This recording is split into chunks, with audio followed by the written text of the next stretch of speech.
আমরা সুবিধার স্বার্থে অ্যালডিহাইড এবং কিটোনকে আলাদা আলাদাভাবে পড়ছি।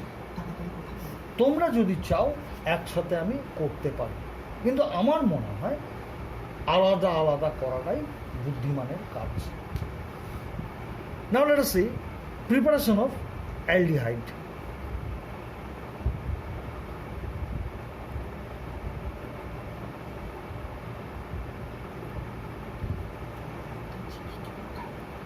Number 1, aldehyde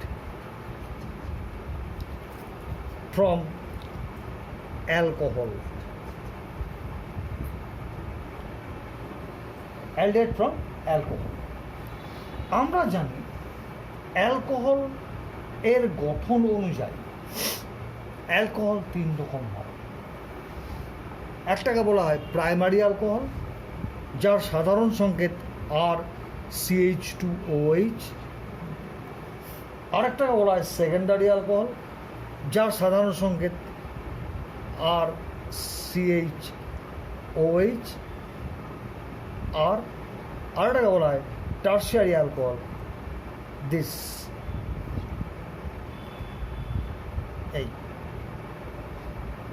এবার এই 3 রকম অ্যালকোহল থেকে একমাত্র প্রাইমারি অ্যালকোহল থেকে অ্যালডিহাইড তৈরি করা যায়।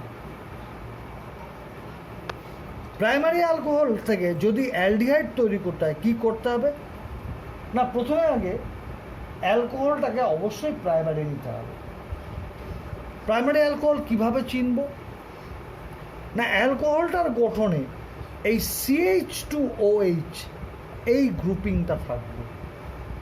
ফলে যে সমস্ত অ্যালকোহলের গঠনে CH2OH গ্রুপটা থাকবে সেটাকে আমরা প্রাইমারি অ্যালকোহল বলব।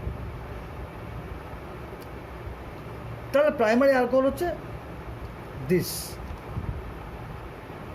এবার অ্যালডিহাইড কি, দিস। অ্যালডিহাইড হচ্ছে এটা। তাহলে প্রাইমারি অ্যালকোহল থেকে যদি আমরা অ্যালডিহাইড করতে চাই তাহলে কি করতে হবে, এই CH2OH এই গ্রুপটাকে CHO গ্রুপে পরিণত করতে হবে। ফলে যদি কোনো প্রাইমারি অ্যালকোহল থেকে অ্যালডিহাইড তৈরি করতে হয় তাহলে প্রাইমারি অ্যালকোহলের গঠনে যে CH2OH-টা আছে সেটাকে CHO গ্রুপে পরিণত করতে হবে। এই CH2OH গ্রুপকে CHO গ্রুপে পরিণত করার রাস্তা হচ্ছে জারণ বা অক্সিডেশন। এই হিসাবে প্রাইমারি অ্যালকোহলকে যদি যথাযোগ্য জারক পদার্থ দ্বারা জারণ করা যায় তাহলে পরে প্রাইমারি অ্যালকোহল এর মধ্যে CH2OH গ্রুপটা CHO গ্রুপে পরিণত হয়ে অ্যালডিহাইডে পরিণত হয়। এখন এখানে এই জারণে ব্যবহৃত জারক পদার্থ কারা না, সাধারণত আমরা জারক পদার্থ হিসাবে অ্যাসিডিক পটাশিয়াম ডাইক্রোমেট ব্যবহার করি, this K2Cr2O7 concentrated sulphuric acid, এটাকে ব্যবহার করি। আর কে অ্যালকালাইন KMNO4 এটাকে ব্যবহার, এইগুলোকে আমরা ব্যবহার করে থাকি। ঠিক আছে, তাহলে যদি কোনো প্রাইমারি অ্যালকোহলকে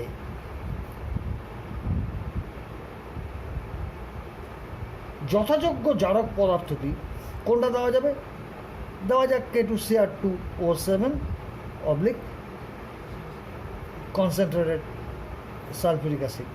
এটা যদি দেওয়া যায় তাহলে কি হবে না, এখানে যথাযোগ্য জারণ প্রক্রিয়াটা সম্পন্ন হবে। এই জারণের জন্য আমরা নিচে থার্ড ব্র্যাকেটে ও দিয়ে লিখি। এর মানে হচ্ছে যে এটা একটা জারক পদার্থ, এই জারক পদার্থের জারণ সে প্রাইমারি অ্যালকোহলকে করছে। এর ফলে কি হবে, প্রাইমারি অ্যালকোহলের দিস CH2OH গ্রুপটা CHO গ্রুপে পরিণত হয়ে অ্যালডিহাইড তৈরি। ফর এক্সাম্পল কী নেওয়া যায়, ধরো CH3 CH2 CH2OH। Look at this is primary alcohol. Why primary alcohol? Because এখানে দেখো CH2OH গ্রুপটা আছে। দেখ লক্ষ্য, এটাকে যদি আমি ওই K2Cr2O7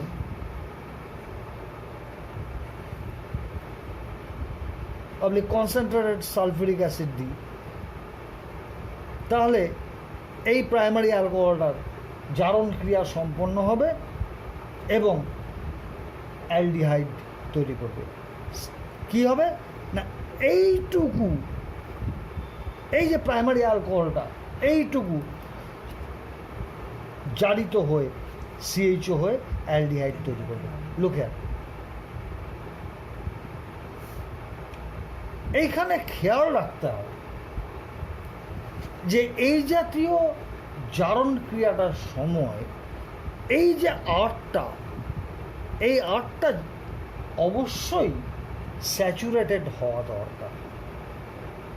যদি আনস্যাচুরেটেড থাকে তাহলে কিন্তু অন্যরকম বিক্রিয়াজাত পদার্থ চলে আসতে পারে, ফলে তখন সেটা মানে প্রাইমারি অ্যালকোহল তৈরির উপযুক্ত পদ্ধতি হবে না। এবার এখানে আমার একটা বলার বিষয় আছে। বিষয়টা হচ্ছে এই যে potassium dichromate concentrated sulphuric acid বা অ্যালকালাইন পটাশিয়াম পারম্যাঙ্গানেট, এগুলো হচ্ছে তীব্র জারক পদার্থ।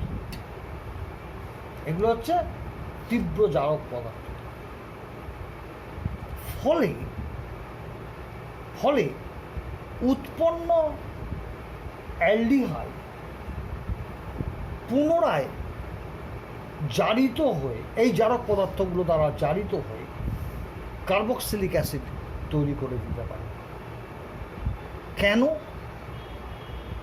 কারণ অ্যালডিহাইডগুলো কিটোনের তুলনায় রাসায়নিকভাবে অত্যন্ত সক্রিয়। তাই যদি জারক পদার্থ তীব্র ব্যবহার করা হয় তাহলে পরে উৎপন্ন প্রাইমারি অ্যালকোহল জারিত হয়ে অ্যালডিহাইড তৈরি করবে। সেই অ্যালডিহাইডটা জারক পদার্থ দ্বারা পুনরায় জারিত হয়ে কার্বক্সিলিক অ্যাসিড তৈরি করে দিতে পারে। অর্থাৎ ব্যাপারটা এইরকম হবে।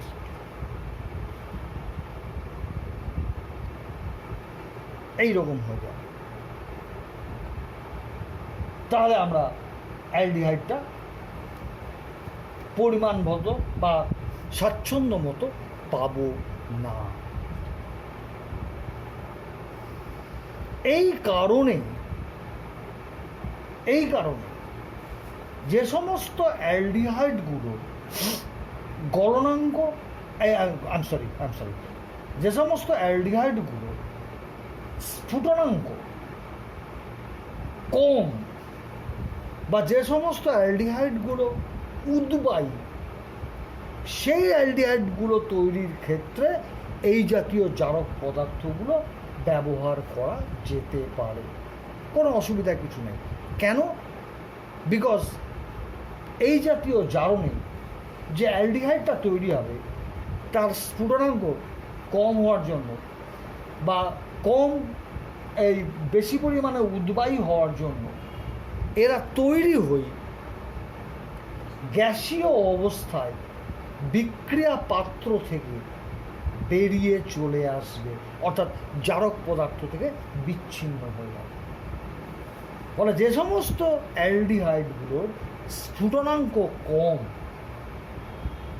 এই হ্যাঁ কম, আমি সরি কম, বা যারা বেশি উদ্বায়ী, সেই একমাত্র সেই সমস্ত অ্যালডিহাইডগুলোকে তৈরি করা এই পদ্ধতি, মানে এই সমস্ত জারক পদার্থ ব্যবহার করে করা যায়।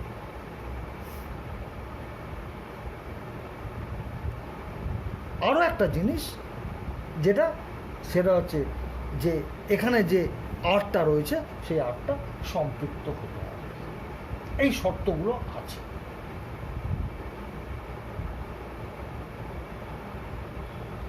কিন্তু যে সমস্ত অ্যালডিহাইডগুলো স্ফুটনাঙ্ক বেশি বা কম উদ্বায়ী, তারা এই জাতীয় জারক পদার্থের দ্বারা জারিত হয়ে অ্যালডিহাইড তৈরি করার পর বিক্রিয়া পাত্রে থেকে যায়, ফলে উৎপন্ন অ্যালডিহাইড পুনরায় ওই জারক পদার্থ দ্বারা জারিত হয়ে কার্বক্সিলিক অ্যাসিড তৈরি করে দেবে।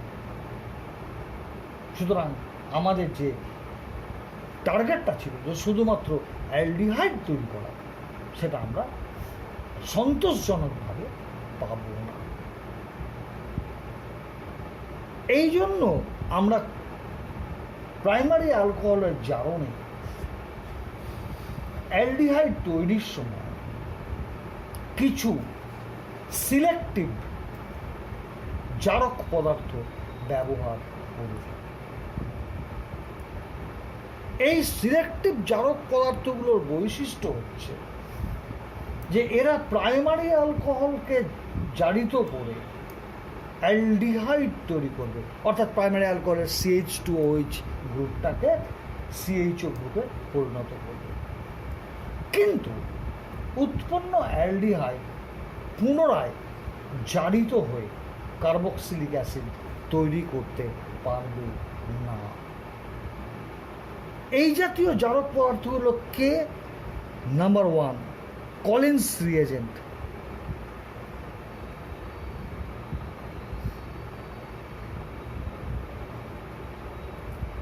কলিন্স রিয়েজেন্টটা কি না? দিস CrO3 2C6H5N, অর্থাৎ ক্রোমিয়াম অক্সাইড আর পিরিডিনের একটা কমপ্লেক্স ডিজলভড ইন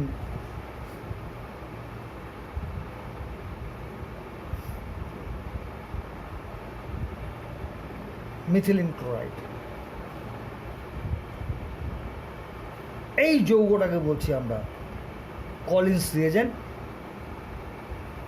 বিজ্ঞানী কলিন এই মানে জারক পদার্থটা আবিষ্কার করেন, তাই তার নাম অনুসারে এটা কলিন্স রিয়েজেন্ট বলা হয়। এইবার যদি এখানে দ্রাবক হিসাবে এইটা ব্যবহার না করে, অর্থাৎ মিথিলিন ডাইক্লোরাইড ব্যবহার না করে যদি আমরা পিরিডিন ব্যবহার করি, অর্থাৎ দিস